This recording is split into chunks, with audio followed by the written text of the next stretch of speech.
해봅시다. 대속죄일과 이스라엘의 회복. 지난 시간에도 살펴봤던 이스라엘의 7대절기를 다시 한번 상고해 봅니다. 하나님의 구속사를 보여주는 이스라엘의 7대절기 가운데 6월절, 무교절, 초실절, 오순절은 봄에 지키는 절기로서 예수님의 초림 사건을 예표하고 있습니다. 해봅시다. 6월절. 뭘 예표합니까? 십자가의 사건. 6월절 어린 양으로서 예수님께서 십자가에서 대속의 사역을 완성하셨습니다. 보라, 세상 죄를 지고 가는 하나님의 어린 양이로다. 할렐루야. 예수님이 6월절 바로 그 전날, 그렇죠? 정확히 따지면은 해가 져야지 하루가 시작이 되니까, 6월절이 시작이 되니까 그 아침 9시부터 3시까지인가요? 그 시간 동안에 예수님께서 십자가에서 운명하셨는데, 사실은 그 시간이 6월절 양을 잡는 시간이에요. 6월절 양. 정확하게 6월절 어린 양으로서 예수님이 십자가에서 죽으시고 대속의 사역을 완성하셨습니다. 피를 볼 때의 재앙이 넘어가리라. 필수. 예수 그리스도의 보혈의 공로로 말미암아 우리가 죽음의 재앙으로부터 패스오버해서 영생을 얻는 하나님의 자녀가 되는 겁니다. 할렐루야. 예. 그리고 6월절 다음에는 우리 무교절인데 그 다음 날입니다. 해봅시다. 무교절. 예, 무교절은 죄 없으신 예수님이, 누룩 없는 떡 되신 예수님이 무덤에 안치되신 사건을, 그리고 그 다음 날은 초실절이라고 해서 해봅시다. 초실절. 예, 초실절은 예수님이 부활의 사건을 통해서 부활의 첫 열매가 되셨다. 할렐루야. 여러분, 인류의 역사 속에서 소생의 사건은 여러 번 나타났어요. 예수님도 죽은 자를 살리시고 베드로와 바울도 또 구약의 선지자도 죽은 자를 살리는 사건이 있었지만 그건 여러분 부활이 아니에요. 살아나고 나서 다시 그렇죠. 소생이에요. 잠깐 생명을 연장시킨 것 뿐이지. 여러분, 진정한 부활은 영원히 죽지 않는, 그렇죠? 영원히 죽지 않는 모습으로 거듭나고 변화되는 것이 부활입니다. 그런 의미에서 보면 예수님의 부활만이 진짜 부활이고 예수님이 부활의 첫 열매가 되셨습니다. 할렐루야. 네, 그것이 바로 초실절의 의미인데, 우리가 고충오정을 봄에 심어놓고 이렇게 보면 첫 번째 열매가 맺히고 나면 계속해서 이어서 이렇게 열매들이 이렇게 맺혀지는 것처럼, 여러분, 예수님이 부활의 첫 열매가 되셨다는 것은 부활의 사건이 예수님으로 끝나지 않는다는 거예요. 이어지게 될 겁니다. 예수님이 첫 열매고, 장차 이제 교회가 이 땅에 여러분 슈거의 사건으로 우리가 지상에서 천상으로 옮겼을 때 우리의 몸이 변화되어서, 무슨 모습으로? 부활의 몸으로 변화되어서, 할렐루야. 우리가 영생의 자리, 하나님의 나라에 들어가게 될 줄로 그렇게 믿습니다. 예, 초실절은 예수님의 부활 사건, 그리고 오순절은 성령 강림 사건을 예표하고 있습니다. 오순절 마가의 다락방에 성령이 강림하심으로 은혜의 시대, 특별히 이 오순절이 왜 중요하면 교회가 시작이 됐어요. 이해가 됩니까? 예, 교회 시대, 은혜의 시대가 시작된 성령 강림 사건을 예표하고 있고, 이에 반해서 나팔절로부터 시작되는 세계의 가을절기, 해봅시다. 나팔절, 대속제일, 장막절.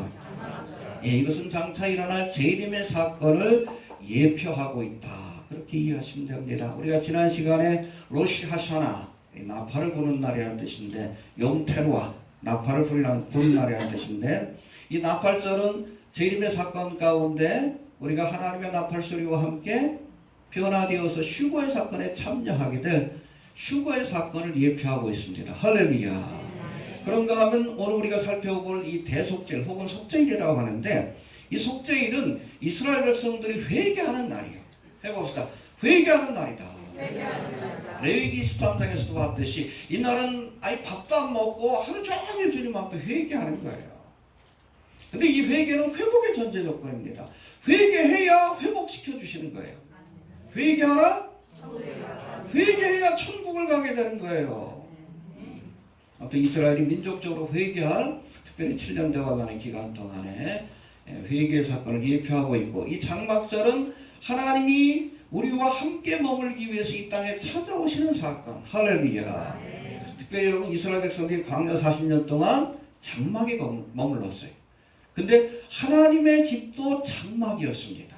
그것을 거룩한 장막이라는 뜻에서 성막이라고 얘기를 하는 겁니다. 할렐루야. 아무튼 이스라엘 진영 가운데 한가운데 주님께서 머물기 위해서 장막을 치고 찾아오셨어요. 믿습니까? 이것은 예수님이 장차 이 땅에 재림하셔서 이 땅에 우리와 함께 영원히 그렇게 함께 머무실 예수님의 지상재림 사건과 천년왕국의 사건을 예표하고 있습니다. 할렐루야. 이해가 되십니까? 예. 아무튼 이 가을의 절기, 특별히 재림의 사건 해봅시다. 나팔절로부터 시작되어 장막절로 완성된다. 단위적 사건이 아니에요. 왜 자꾸 휴거와 이 지상재림 사건을 사람들이 헷갈리는가?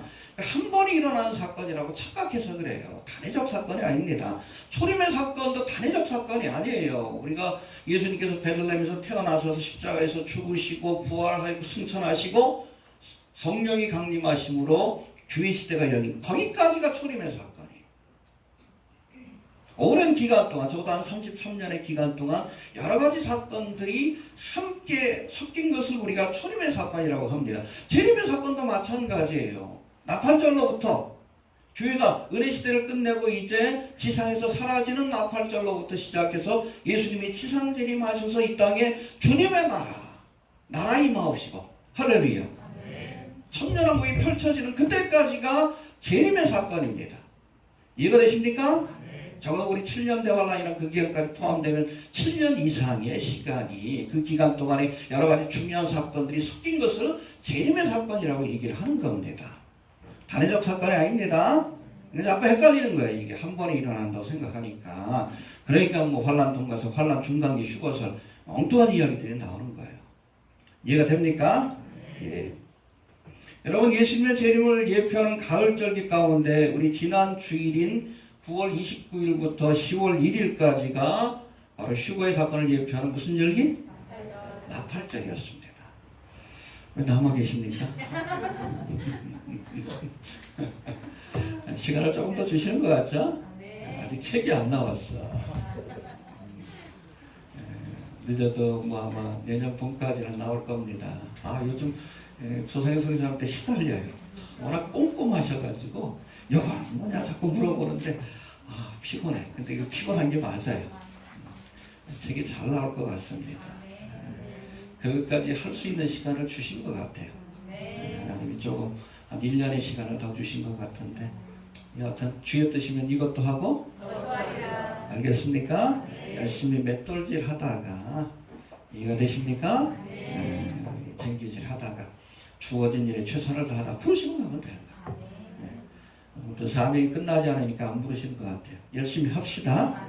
얼마나 시간을 주실지 모르지만 나팔절이었고 여러분 오는 화요일과 수요일인 10월 8일부터 10월 9일 저녁까지 왜냐하면 이스라엘은 저녁이 해가 떨어져야 하루가 시작이 되니까 그때까지가 여러분 바로 이 대속제일이고 그리고 다음 주 10월 13일부터 10월 20일까지 일주일 동안 이 기간이 바로 장막절입니다. 저희 교회에서는 추수감사절을 장막절에 맞춰서 드리고 있어요. 그래서 다음 주는 추수감사절입니다. 그리고 장막절에 관한 설교를 제가 특별히 예수님의 지상재림의 사건에 대해서 천년왕국의 의미에 대해서 좀 설교하는 시간을 좀 갖도록 하겠습니다. 알겠습니까? 네. 올해는 또 주일하고 또 잘 맞는 것 같아요. 그래서 또 한 번 더 정리할 수 있는 세 개의 절기와 재림의 사건을 우리가 연결시켜서 정리할 수 있는 시간들이 되는 것 같습니다. 아무튼 다음 주가 추수감사절입니다. 근데 열매가 있는 사람들에게 이 추수감사절, 추수의 날은 좋은 날이지만 열매가 없는 자에게는 재앙과 심판이 시작되는 날이에요. 이해가 됩니까? 그런 의미를 우리가 다음 주에 한번 살펴볼 터인데 오늘은 두 번째로 우리가 이 속죄일에 대해서 우리가 한번 생각해보는 시간을 갖도록 할 터인데 잠깐 위키백과사전에 보면 용키프로 욤키프로라는 것이 키프로 속죄하는 욤 날이라는 뜻입니다. 그래서 속죄일이에요. 우리가 뭐 대속죄일로도 불리우지만 원래는 속죄일로 부르는 것이 맞습니다. 해봅시다. 속죄일. 네, 그런 설명이 나오는데 제가 잠깐 한번 읽어드릴게요.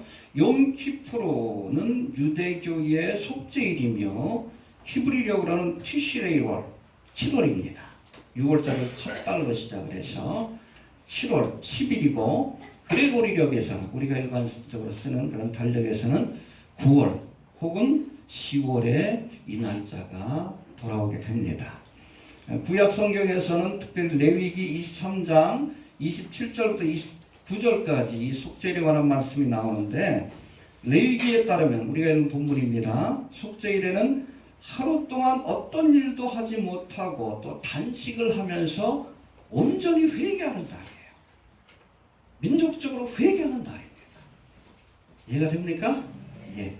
이 속죄일은 이스라엘 민족들의 범죄, 출애굽기 32장과 33장에 나오는 금송아지 우상을 섬긴 이 범죄로 인해서 모세가 첫 번째 받아 내려온 그런 그 십계명을 어떻게 했어요? 계속 부셨지.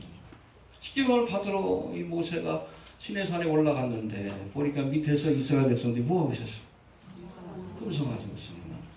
모세가 내려오지 않으니까 불안하니까. 하나님이 진노하셔. 야 모세야, 제대로 다 진멸하고 너를 통해서 새롭게 시작할게. 근데 모세가 하나님을 말립니다. 아 그리하지 마옵소서. 하나님께서 저들을 애굽 땅에서 이렇게 이끌어내요. 여기까지 인도하셨는데 저들을 다 진멸해버리면 이방 족속들이 돌아갑니다. 그리 마옵소서.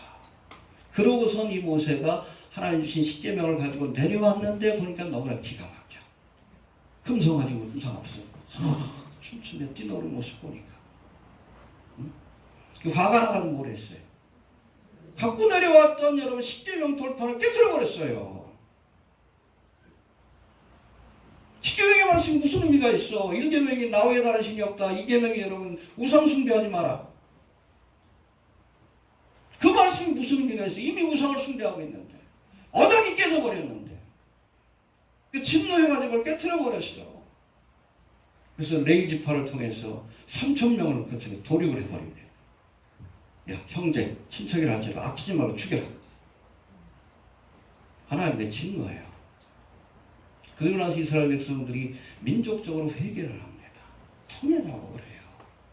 그때부터 하나님 명령을 해요. 야 너희들 몸에 장신구 다 빼버려라. 광야 40년 동안 장신구를 안 하고 다녔어요. 호렙산에 금송아지 우상 사건 때문에 그렇습니다. 그렇게 회개하고 나서 모세가 다시 돌판을 들고 시내산으로 올라가서 십계명을 받아서 내려옵니다. 깨어진 언약이 회개를 통해서 회복되었다. 그게 바로 속죄일의 의미예요. 해봅시다. 깨어진 언약이 회개를 통해서 회복되었다. 첫 번째 깨진 돌판은 언약의 관계가 깨진 거예요. 왜? 죄로 인해서. 그걸 회복시켜 주십니다. 온전히 주님 앞에 회개를 하니까 금식하면서. 그래서 이 모세가 두 번째 십계명을 받아 내려온 그 날이 바로 속죄일이에요. 이해가 되시죠? 왜 그 날짜로 했는지. 이스라엘의 민족적인 회개를 기념하는 절기고, 여러분 구속사적인 관점에서는 장차 이스라엘이 민족적으로 회개하고 다시금 주님 앞에 돌아올 그날. 이게 뭡니까? 7년 대원은 동안에 있어요. 그런 민족적인 회개의 역사를 예표하고 있는 절기가 바로 속죄일 욤키프로라는 것을 여러분 꼭 기억할 수 있게 되기를 바랍니다. 예. 여러분 이스라엘은 다시금 회개하고 하나님 앞에 제사장적 사명을 감당하게 될 것이다라고 그렇게 성경은 예언하고 있습니다. 할렐루야. 여러분 스가랴 12장 10절에도 보니까 내가 다윗의 집과 예루살렘 거민에게 은총과 간구하는 심령을 부어주리니 그들이 그 찌른 바 그를 바라보고 그를 위하여 애통하기를 독자를 위하여 애통하듯 하며 그를 위하여 통곡하기를 장자를 위하여 통곡하듯 하리로다. 이게 뭐예요? 장차 이스라엘 백성들이 민족적으로 회개함으로 저들이 찌른 바 2000년 전에 그들이 십자가에 못 박고 척으로 찔렀던 예수 그리스도를 바라보며 민족적으로 통해자복하고 회개하는 날이 오게 될 것이다. 그게 바로 7년 대환란 동안에 일어날 일입니다. 알겠습니까? 네. 바로 이 욤키푸르의 사건이 그것을 예표하고 있다. 그렇게 보시면 될 것 같은데, 이처럼 대속죄일은 이스라엘의 회개와 회복을 예표하는 절기인데 해봅시다. 이스라엘의 회개와 회복을 예표한다. 알겠습니까? 나팔절은 교회의 휴거의 사건, 욤키푸르 대속죄일은 그 휴거의 사건이 있은 뒤에 이스라엘 민족이 민족적으로 회개하고 하나님 주신 권세와 능력과 사명을 회복한 그런 한일의 사건을 예표하고 있습니다. 할렐루야. 그런 의미에서 오늘은 이스라엘 회복을 예언하고 있는 로마서 11장의 말씀을 살펴보면서 이 대속죄일의 구속사적인 의미를 우리가 다시 한번 상고해보고 정리하는 시간이 좀 될 수 있기를 바랍니다. 굉장히 중요해요. 이 말씀을 이해하지 못하니까 대체신학이 나온 거예요. 이해가 됩니까? 예, 로마서 11장으로 넘어갑니다. 여러분, 이 로마서 11장은 이스라엘의 회복에 관한 말씀인데 굉장히 중요한 말씀인데 그 의미에 대해서 설교하는 것이 그렇게 많지는 않습니다. 근데 이것이 사실은 종말의 사건을 이해하는데 너무나 중요한 말씀이에요. 중요한 말씀입니다. 회복에 대한 말씀인데 2000년 전 이스라엘 백성들은 하나님이 보내신 메시아 예수 그리스도를 거부함으로 하나님의 아들을 거부함으로 결국 은혜의 자리에서 끊어지게 됩니다. 해봅시다. 은혜의 자리에서 끊어지게 된다. 참감람나무 가지가 감람나무에서 끊김을 받아요. 근데 끊어진 은혜의 자리에 뭘 접붙이십니까? 돌감람나무. 이게 바로 이방인이 중심이 된 교회입니다. 교회가 접붙임을 받고 사명을 저버린 이스라엘 대신해서 선교적 열매를 맺는 사명을 감당하게 되는 거예요.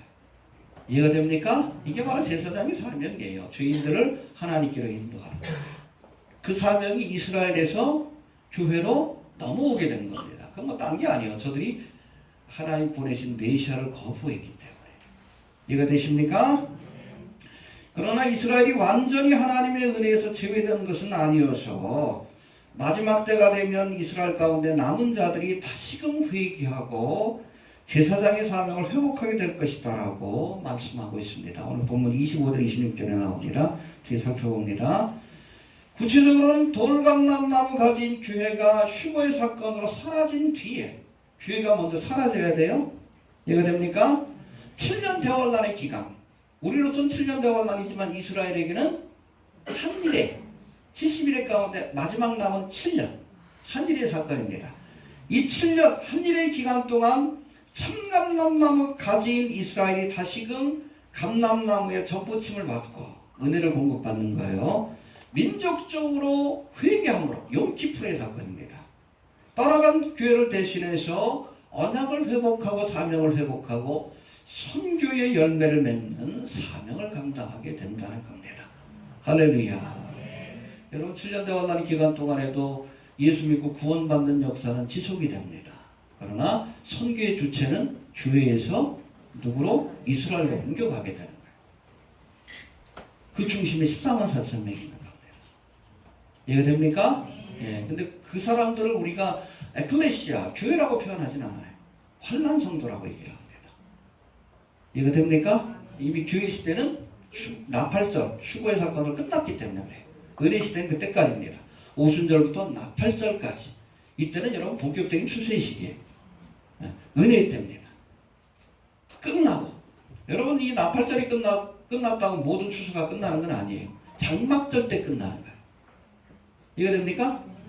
그 2주 동안의 기간이 바로 이스라엘 백성들에게 이 7년의 기간이 선교적 열매를 맺을 수 있는 마지막 기회로 주어지는 건 감이래요.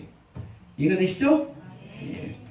이제는 이스라엘의 회복에 대한 본문의 말씀을 조금 더 우리가 구체적으로 살펴볼 터인데 그들의 먼저 이스라엘의 역사적 회복을 인정하지 않는 칼빈주의자들의 대체 신학.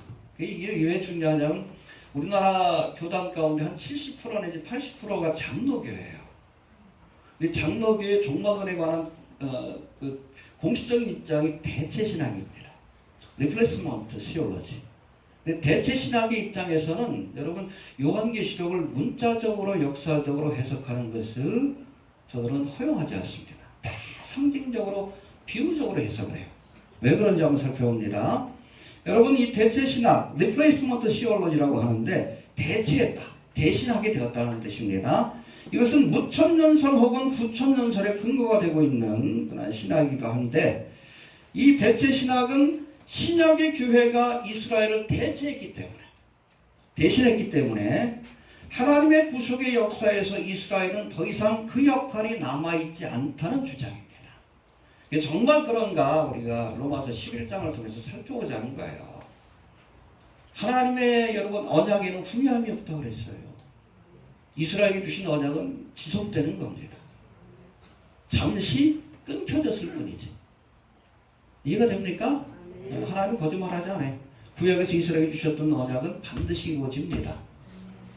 이해됩니까? 그것이 바로 천년왕국 때 7년 대환란이 기간 동안 이루어지는 거예요. 그래서 우리가 요한계시록을 보면 이 마지막에 신선지지 새 예루살렘이 12개의 기초, 이것이 12사도의 이름으로 되어 있고 12문이 12지파의 이름으로 되어 있어요. 그러니까 하나님의 구속의 역사에 있어서 교회와 이스라엘이 함께 하나님의 나라를 이루는데 하나님의 구속의 역사에 있어서 동등하게 그런 역할을 감당한다는 것을 우리가 알 수 있는 겁니다.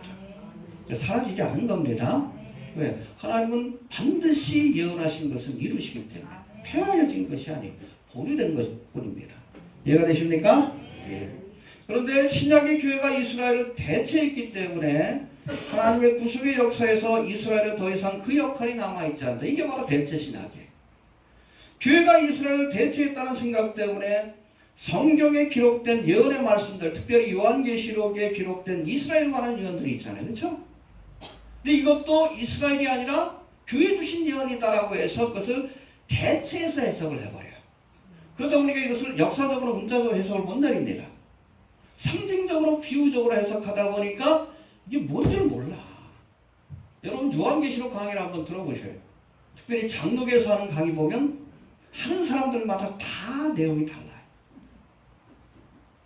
상징적으로 풀다 보니까 그럴 수밖에 없어요.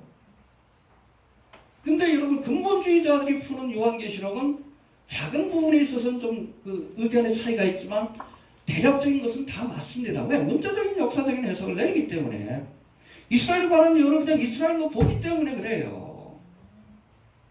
이 대체 신학의 문제가 뭐냐면 그렇다 보니까 종말과 재림에 관한 예언들의 상징적, 비유적 혹은 영적인 해석을 내리다 보니까 이게 뭔지 몰라. 귀에 걸면? 후에 걸면? 그렇잖아요. 이걸 이용하는 것이 이단들 아니에요. 여호와 증인은 우리가 14만 4천 명이다. 그래도 여러분 그것을 논박할 수 있는 근거가 없습니다. 신천지는 지네들이 14만 4천 명이에요.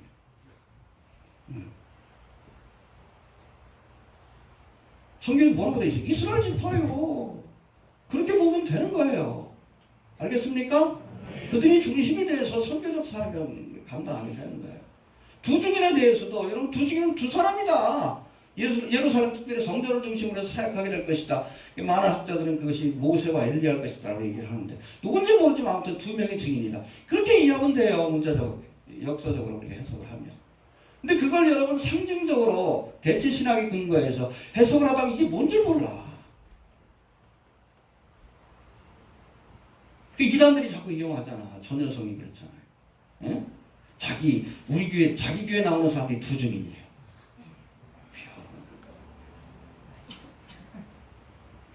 신사독에 통해서는 이 두 증인을 하나는 이스라엘이고 하나는 교회다. 교회가 7년 대화당 기간 동안 남아서 이 증인의 사명을 감당한다. 그럴듯하지만 아니에요. 두 증인은 두 증인이에요. 저 그리스도에 의해서 죽는데 그렇잖아요. 그 시체가 여러분 사흘 밤낮을 이렇게 예루살렘에 그렇게 있다고 그러면 그걸 어떻게 해석할 거예요? 그걸 어떻게 해석할 거예요? 대체 신학을 극복하지 못하면 우리가 종말에 관한 예언의 말씀을 해석할 방법이 없어요. 그냥 우리 엄밀히 따지면 장로교에서는 종말론이 없어요. 요한계시록 해석을 못합니다. 저도 봤어요. 해석하는 거. 보면 볼수록 헷갈려. 제가 대구에서 세미나 할 때도 그래요. 뭐 여러 군데 돌아다니다가 오신 분들이 계셔. 장로교에서 하는 거 세미나를. 자기들도 몰라요. 그걸 상징적으로 해석하다 보니까 이해가 안 되는 거예요. 문자적으로 해석을 해야 이해가 됩니다. 7년 대환란. 이거 7년이요. 정확하게. 그래서 제가 그랬잖아요. 우리 휴거의 날짜는 몰라. 예수님의 지상재림의 날짜는 정확하게 압니다. 1260일, 1260일. 저 그리스도가 언약을 맺은 그날로부터 그게 누가 될지 모르지만 정확하게 계산하면 나와요. 지상재림의 날짜는 정확하게 우리가 알 수 있습니다. 휴거의 날짜는 그날 것을 몰라요. 도적과 같이 오시기 때문에.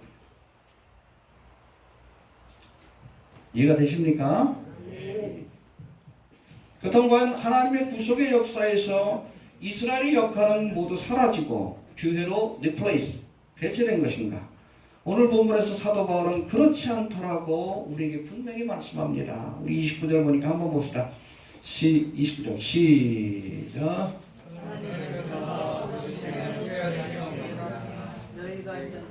예, 하나님의 은사와 부르심에 이스라엘을 하나님의 택한 민족으로 부르셨잖아요. 그리고 약속을 주셨죠. 후회하지 않는다는 게 반드시 이루신 거예요. 이해됩니까? 후회할 일을 하지 않습니다. 거짓말하지 않습니다. 이스라엘이 주셨던 예언의 말씀이 반드시 성취가 돼요. 그것이 바로 천년왕국의 기간 동안 7년 대환란의 기간 동안. 알겠습니까? 그걸 이해를 해야 돼요. 이스라엘에게 주셨던 언약은 여전히 유효하며 장차 이 언약을 이루실 때가 찾아올 것이다라고 분명히 말씀합니다. 이제는 이스라엘의 과거와 현재와 미래의 모습을 조명한 오늘 본문의 말씀을 통해서 이스라엘이 주신 하나님의 언약이 어떤 과정을 통해서 성취가 될지 조금 더 좀 깊이 좀 들어가 봅시다. 먼저 이스라엘의 과거에 대해서 한번 살펴봅시다. 8절부터 10절까지 한번 봅니다. 8절부터 10절까지 시작. 기록된 바 하나님이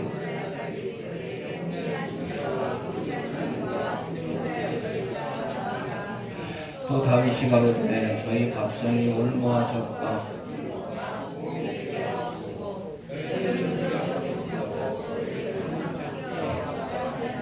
11절 그러므로 내가 말하니 저희가 넘어지기까지 실족하였느니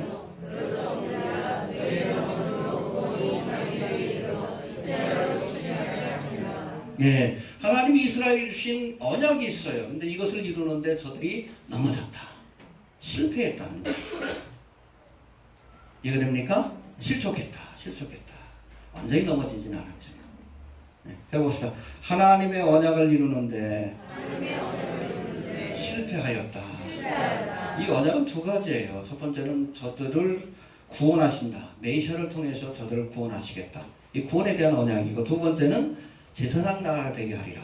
그래서 구원에 관한 언약은, 메시아에 관한 언약은 이사야로부터 시작되는 선지서예요. 그리고 제사장 나라가 되리라는 언약은 출애굽기, 모세오경에 기록되어 있습니다. 알겠습니까? 예. 하나님의 택하시고 소유된 백성으로 제사장 나라가 되게 할 것이고, 또 메시아를 통해서 저들을 구원하시겠다라는 그런 언약이 주어졌는데, 그런데 이스라엘이 하나님이 마지막 때에 보내신 메시아 누구죠? 예수님을 거절함으로 하나님의 구원의 은혜와 함께 저들에게 주셨던 제사장의 사명도 결국 이방인이 중심이 된 교회로 넘어가게 되었다는 겁니다. 이해가 됩니까? 저들이 하나님의 언약을 이루는데 실패했기 때문에 그것이 이방인이 중심이 된 교회로 넘어가게 되었다. 해봅시다. 언약을 이루는데 실패하였다. 이렇듯 이스라엘은 하나님 보내신 메시아 예수 그리스도를 거절함으로 하나님의 언약을 이해하는데 실패하고 말았지만, 그러나 이러한 실패는 영원한 것이 아니라고 사도 바울이 힘써 강조하고 있습니다. 해봅시다. 저희가 넘어지기까지는 실족하지 아니하였다. 실족하긴 했지만 넘어지진 않았다. 우리나라 말은 그 말이 그 말 같지만 원문 보면 좀 다릅니다. 예. 여기 넘어지다는 단어가 헬라어로 보면 피토라고 되어 있는데 이것은 파멸에 이르도록 몰락한다. 완전히 파멸에 이르도록 넘어지는 거예요. 해봅시다. 파멸에 이르도록 몰락한다. 예. 저들이 예수님을 거절함으로 실족하긴 했지만, 그렇죠? 언약을 첫 번째 언약을 시행하는데 실패하긴 했지만 영원히 파멸에 이르도록 넘어지진 않았다는 겁니다. 할렐루야. 저들에게 주신 언약은 여전히 유효하다. 이해가 되십니까? 예. 하나님께서 이스라엘에게 주셨던 약속들이 비록 저들이 완악함으로 2000년 전에는 실현되지 못했지만 그 언약이 영원히 파기되는 것은 아니다라고 우리에게 분명히 말씀하고 있습니다. 이해해야 돼요.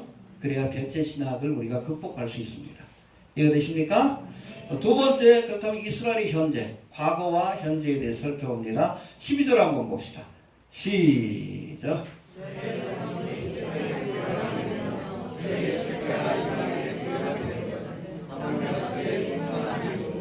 예, 그렇다면 이스라엘의 실족함이 넘어짐이 어떤 결과를 가져왔는가? 사도 바울은 아주 신비한 말씀을 하는데 저희의 넘어짐이 오히려 세상의 부요함이 되었다.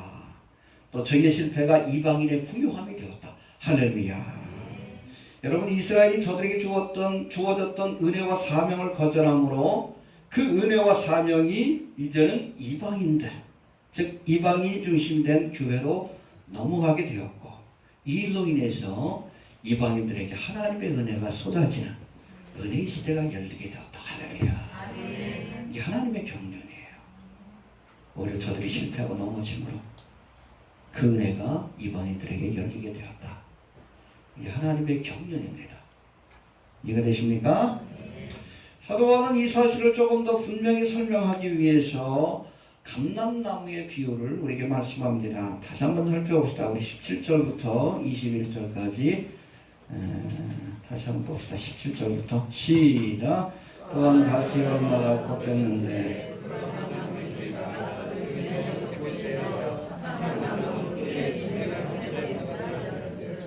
그 가지들을 향하여 찬양하지 말라.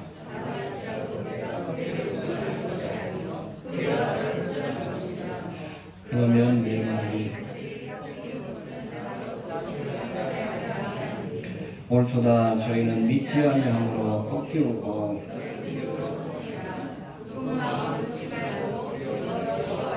하나님이 먼 가지들도 아끼지 아니하셨은지. 할렐루야. 예. 청감람나무의 원래 가지가 꺾이고 그 자리에 돌감람나무 가지가 접붙임을 받았다라고 말씀합니다. 이 청감람나무 가지는 뭘 상징합니까? 이스라엘 백성. 이게 저들을 통해서 열매를 얻기 원했지만 열매를 맺지 않으니까, 선교적 사명, 제사장 사명을 감당하지 않으니까 하나님은 어떻게 해요? 열매를 맺어야 되겠고 끊어내신 거예요, 이스라엘. 그리고 열매를 맺을 수 있는 또 다른 가지, 돌감나무. 왜 돌감나무예요? 하나님의 은혜하고 상관없던 자들이었거든요. 돌감나무 가지를 접붙여서 이방이 중심이 된 교회를 통해서 열매 맺는 사역, 즉 선교적 사역을 감당하게 하셨다는 겁니다. 할렐루야.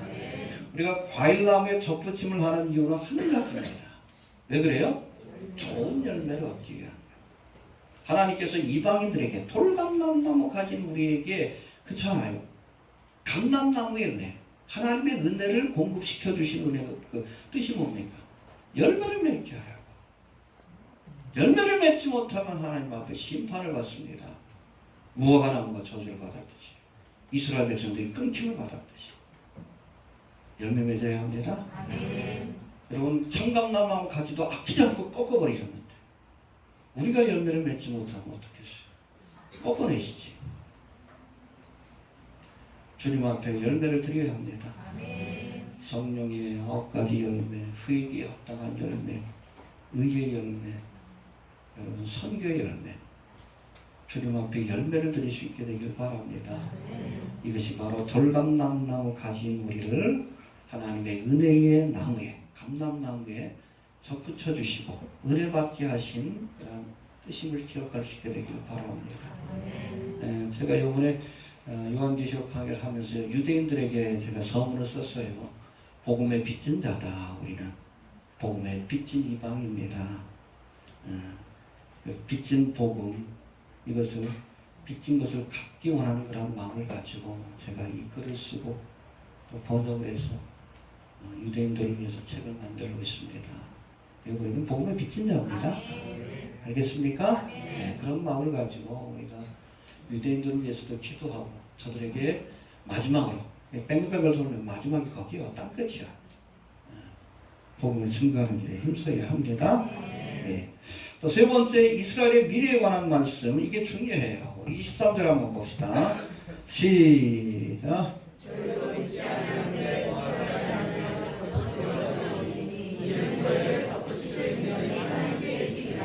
예. 그렇다면 청강나무 가진 이스라엘이 영원히 버림받은 것인가? 오늘 보면 그렇지 않다라고 우리에게 말씀합니다. 사도 바울은 언젠가 이스라엘이 회개하여 믿음을 회복하면 다시금 접붙임을 받고 은총과 사명을 회복하게 될 것이다라고 분명히 말씀합니다. 이스라엘은 회복됩니다. 그걸 우리가 보고 있잖아요. 1948년 5월 14일 그렇잖아요. 고토로 돌아오고 나라를 재건했고, 응? 국가 형태를 만들었어요. 에스겔 37장에 보면 그렇잖아요. 뼈가 세워지고 가죽이 덮이고 사람의 모양은 세워졌지만 아직 성령의 바람이 불지 않았어. 회개해야 돼. 7년 대환란의 기간 동안 있어야 돼. 그렇게 회개하면 여호와의 군대로 거듭나서 만방으로 가서 복음을 증거하는 거예요. 이게 에스겔 37장이 바로 이스라엘의 회복에 관한 말씀입니다. 그 중심에 14만 4천 명입니다. 저희도 믿지 아니하는데 거하지 아니하면, 그렇죠? 다시금 믿음을 회복하는 접붙임을 얻으리니 하나님의 은혜를 다시금 공급받으리니 이는 저희를 덮으실 능력이 하나님께 있으리라. 할렐루야. 다시 회복될 것을 사도 바울이 분명히 말씀하고 있고 지금 우리가 그것을 지켜보고 있어요.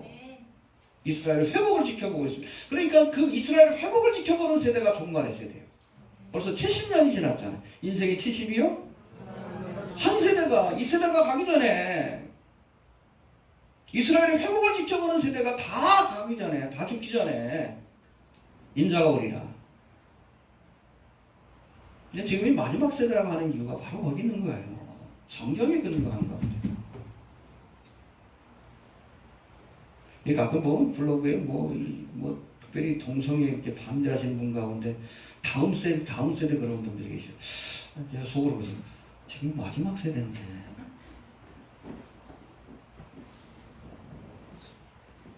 성경적인 믿음을 가지셔야 돼요.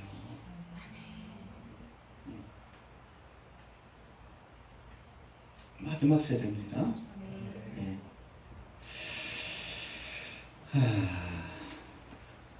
이스라엘이 믿지 아니하는데 거하지 아니하면, 즉 이스라엘이 민족적으로 회개하고 2000년 전 저들이 거부했던 예수님을 메시아로 인정하고 받아들일 때 다시금 하나님의 은총과 사명을 회복할 것이다라고 말씀하는데, 구체적으로 언제 일어나는가? 여러분, 나무에 새로운 가지를 접붙이기 위해서는 본래 있던 가지를 끊어내야 돼. 그러니까 여러분, 교회를 접붙이기 전에 이스라엘을 끊어냈듯이 은총의 자리에서. 근데 그 자리에 또다시 여러분 이스라엘이 접붙임을 받으려면 교회가, 돌감나무 가지가 사라져야 돼요. 휴거로 사라져야 돼요. 그래야 이스라엘의 회복이 주어지는 거예요. 어떤 분들은 자꾸 혼동해. 이스라엘이 회복돼야 휴거의 사건이 있다고. 아니요. 교회가 떠나야 이스라엘의 회복이 시작이 되는 거예요. 휴거의 사건이 있고 나서 한일의 사건이 주어지는 거예요. 환란전 휴거가 맞는 겁니다. 그렇잖아요. 오순절로부터 여러분 나팔절까지 교회 시대인데 교회가 떠나야, 그래야 한일의 사건, 이스라엘에게 허락된 마지막 언약의 사건이 성취될 수 있는 거예요. 해봅시다. 교회가 떠나야 이스라엘이 회복된다. 이거 혼동하지 마시길 바랍니다. 가끔 글을 쓰는 분들 가운데 유대인들이 회복되어야 휴거의 사건이 있을 텐데, 아니요. 우리가 빨리 가야지 유대인들이 회복되는 거예요. 제가 이 글을 번역을 해가지고 요한계시록 러시아로 번역을 해가지고 200만 명이라는데 거기 보내려고 하는 이유가 뭐예요? 저것이 이스라엘 이스라엘의 회복을 돕는 하나의 중요한 여러분 모티브가 될 수 있다는 생각이 있기 때문에 그런 거예요. 교회가 떠나야, 그래야 이스라엘이 회복되는 거. 돌람당나무 가지가 사라져야, 그래야 그 자리에 이스라엘이 다시금 접붙임을 받지. 이해 됩니까? 환란전 휴거를 강력하게 지지하고 있습니다. 이해되시죠? 사도 바울이 그걸 본 거예요. 바울의 서신 가운데 고린도전서도 그렇고 데살로니가전서도 휴거에 관한 예언의 말씀이 나오는데 이 말씀도 비중 있게 다뤄야 합니다. 그 후에는 이스라엘 회복이 주어질 것이다. 7년 대환란의 기간 동안에 회복된 이스라엘이 만방으로 흩어져 복음을 증거할 때 허다한 무리들이 주님 앞에 돌아오는 역사가 나타나게 되는 겁니다. 교회가 아니라 회복된 이스라엘, 제사장의 사명을 회복한 이스라엘이 할 일입니다. 그 미래적 사건에 대한 예언의 말씀이에요. 이해되십니까? 네. 결론적으로 우리 25절, 26절 한번 봅시다. 25절, 26절 시작.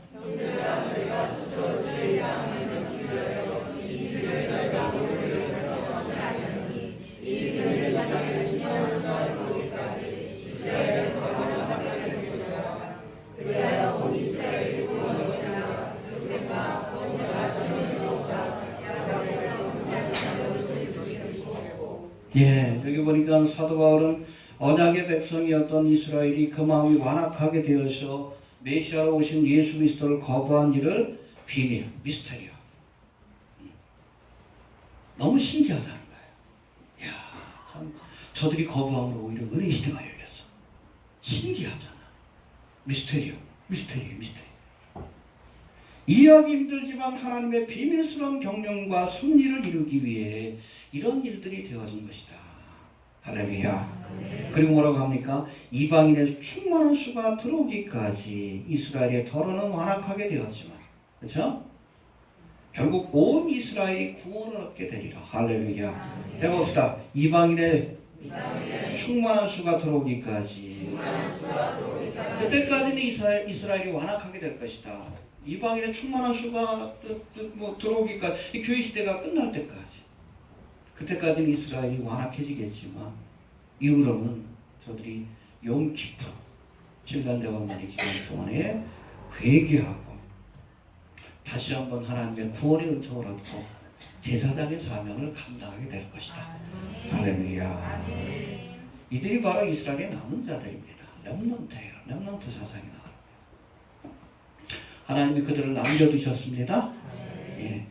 이스라엘이 완악함에도 하나님이 이스라엘이 주셨던 언약은 여전히 유효하며 하나님의 언약은 변치 않습니다. 변할 수가 없어요. 1.1획도 사라지지 않고 다 이루어집니다. 이 언약은 마지막 때에 이스라엘의 남은 자들을 통해 할렐루야 실현되게 될 것이다라고 우리에게 말씀합니다. 바로 그 사실을 예표하고 있는 것이 바로 예수님의 재림을 예표하는 가을절기 가운데 두 번째 절기인 욤키푸 대속제일이라는 것을 기억할 수 있게 되길 바랍니다. 순서가 그거예요. 나팔절이 있고 나서 교회가 떠나고 나서 욤키푸 이스라엘이 회개와 회복의 은혜를 경험하게 될 겁니다. 다시금 청남나무가지가 접붙임을 받고 하나님 주신 은혜로 선교적 사명, 제사장 사명을 감당하는 그런 역사가 나타나게 될 겁니다. 할렐루야. 네. 다음 주는 마지막 장막절에 대해서 우리가 살펴봅니다. 장막절의 의미, 예수님께서 다시 오십니다. 초림의 주님은 여러분 세상을 구원하기 위해서, 죄인들을 구원하기 위해. 그러나 재림의 주님을 세상을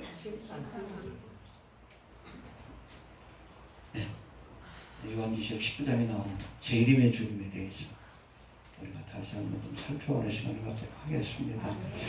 어떤 아주 중요한 가을절기인데 우리가 휴거의 사건뿐 아니라 예수님의 재림 사건 또 우리에게 주실 천년왕국에 대한 비전과 소망을 새롭게 할 수 있는 그러한 기간들이 좀 될 수 있길 바랍니다.